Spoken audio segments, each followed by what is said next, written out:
கடந்த ஆண்டு ஸ்லெங்கோர் ஷா அலாமில் 10 பேர் உயிரிழக்க காரணமான அல்மினா விமான விபத்து தொடர்பான விசாரணையின் இறுதி அறிக்கை வெளியாகியுள்ளது.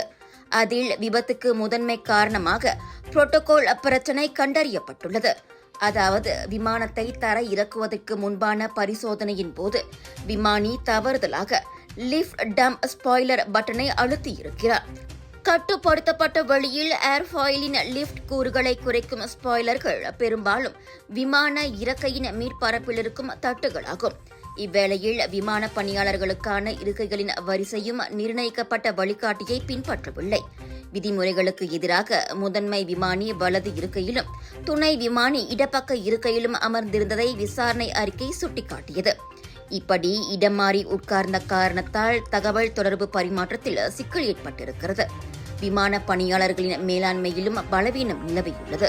அவர்களுக்கு போதிய பயிற்சி இல்லை. வரப்போகும் ஆபத்தை கண்டறியும் ஆற்றலும் அவர்களுக்கு போதவில்லை. ஆக விமான பயணத்தில் கட்டுப்பாடு இழப்பு என அவ்விபத்தை விசாரணை அறிக்கை வகைப்படுத்தியிருக்கிறது. கடந்த ஆண்டு ஆகஸ்ட் 17 லங்காவிய அனைத்துலக விமான நிலையத்திலிருந்து புறப்பட்ட அவ்விமானம் சுபாங் விமான நிலையத்திற்கு செல்லும் வழியில் அல்மினாவில் விழுந்து நொறுங்கியது. அதில் 6 பயணிகள், 2 பணியாளர்கள், ஒரு இ-ஹெயிலிங் ஓட்டுநர், ஒரு பி-ஹெயிலிங் ஓட்டுநர் என 10 பேர் கொல்லப்பட்டனர்.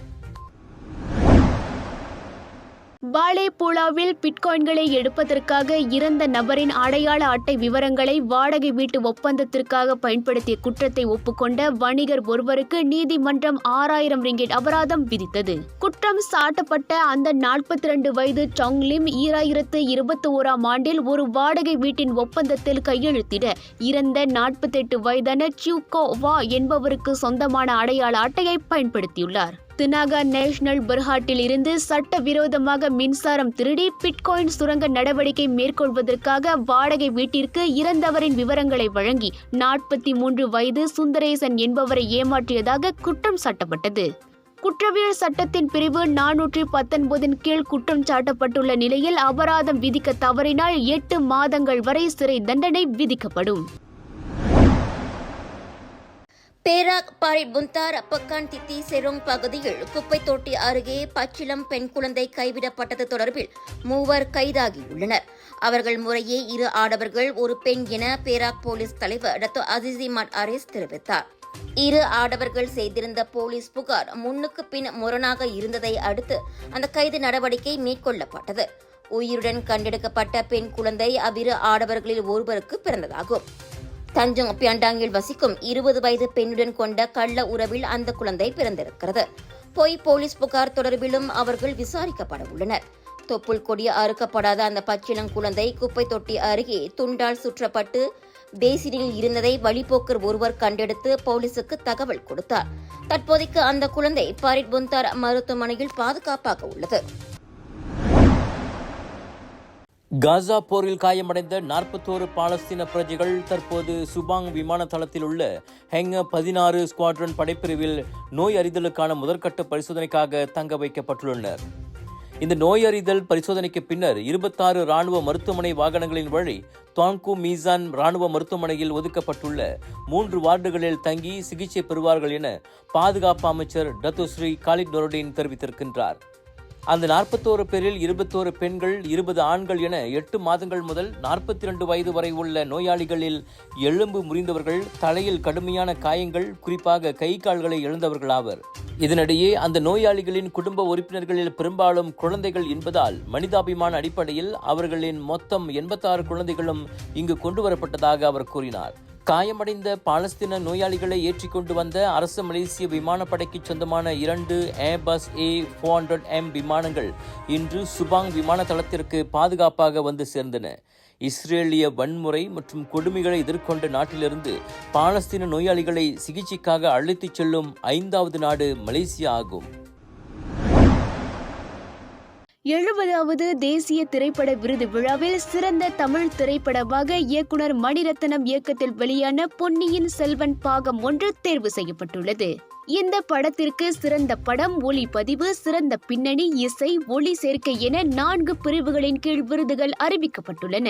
பொன்னியின் செல்வன் திரைப்படத்தின் பின்னணி இசைக்காக A.R. ரஹ்மானுக்கும், சிறந்த சவுண்ட் டிசைனருக்காக விருதை ஆனந்த் கிருஷ்ணமூர்த்திக்கும், ஒளிப்பதிவுக்காக ரவி வர்மனுக்கும் தேசிய விருதுகள் அறிவிக்கப்பட்டுள்ளன. அதே வேளையில் சிறந்த நடிகைக்கான விருது திருச்சிற்றம்பலம் படத்தில் நடித்த நித்ய மேனனுக்கு அறிவிக்கப்பட்டுள்ளது. சிறந்த நடன காட்சிகளுக்காக திருச்சிற்றம்பலம் படத்தில் இடம்பெற்ற மேகம் கருக்காதா என்ற பாடலுக்கு ஜானி, சதீஷ் கிருஷ்ணன் ஆகிய இருவருக்கும் தேசிய விருது கிடைத்தது. இந்த முறை தமிழ் படத்திற்கு 6 தேசிய விருதுகள் வழங்கப்பட்டுள்ளன. இதில் 4 விருதுகளை பொன்னியின் செல்வன் முதல் பாகத்திற்கும், 2 விருதுகள் தனுஷ் நடித்த திருச்சிற்றம்பலம் படத்திற்கும் கிடைத்துள்ளது.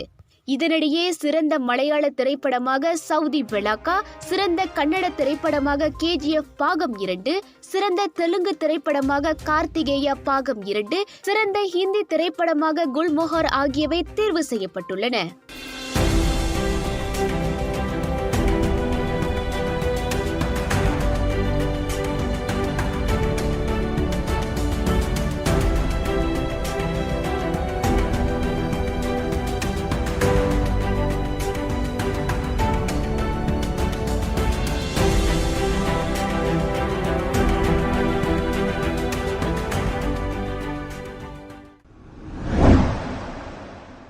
சதுரங்க விளையாட்டின் போது எதிராளியை தோற்கடிப்பதற்காக செஸ் போர்டில் விஷம் தடவிய ரஷ்ய வீராங்கனை கைதாகியுள்ளார். 40 வயது அமினா போட்டி வீராங்கனைக்கு தெரியாமல் ரகசியமாக செஸ் போர்டில் நச்சுத்தன்மை கொண்ட ரசாயனத்தை தடவியுள்ளார். எதிர்த்தரப்பு வீராங்கனையான ஓஸ்மோனோவோ அரை மணி நேரங்களில் தலைச்சுற்றல், குமட்டல் போன்ற உபாதைகளால் பாதிக்கப்பட்டார். எனினும் உடனடியாக மருத்துவ உதவிகள் வழங்கப்பட்டு அவர் காப்பாற்றப்பட்ட பிறகு விளையாடி அவர் பரிசை வென்றுவிட்டார். விஷத்தை தடவும் காட்சிகள் வீடியோவில் வெளியானதால் வசமாக சிக்கிக்கொண்ட அமினா அதனை ஒப்புக்கொண்டிருக்கிறார். ஆனால் ஓஸ்மானோவுக்கு காயம் விளைவிக்க நான் நினைக்கவில்லை. அவருக்கு பயத்தை உண்டாக்கி போட்டியில் தோற்கடிக்கவே எண்ணினேன் என அமினா கூறியிருக்கின்றார். போட்டிக்கு முன்பே இருவருக்கும் ஒத்துப்போகாதென்பதும் தெரிய வந்துள்ளது. தற்போது கைதாகியுள்ள அமினா சதுரங்க விளையாட்டில் ஈடுபட வாழ்நாள் தடையை எதிர்நோக்கியுள்ளார். அவர் இப்போது செய்யும் வேலையிலிருந்து நீக்கப்படும் அபாயத்தை எதிர்நோக்கியுள்ளதோடு விரைவிலேயே நீதிமன்றத்தில் குற்றம் சாட்டப்படுவார் என்றும் எதிர்பார்க்கப்படுகிறது.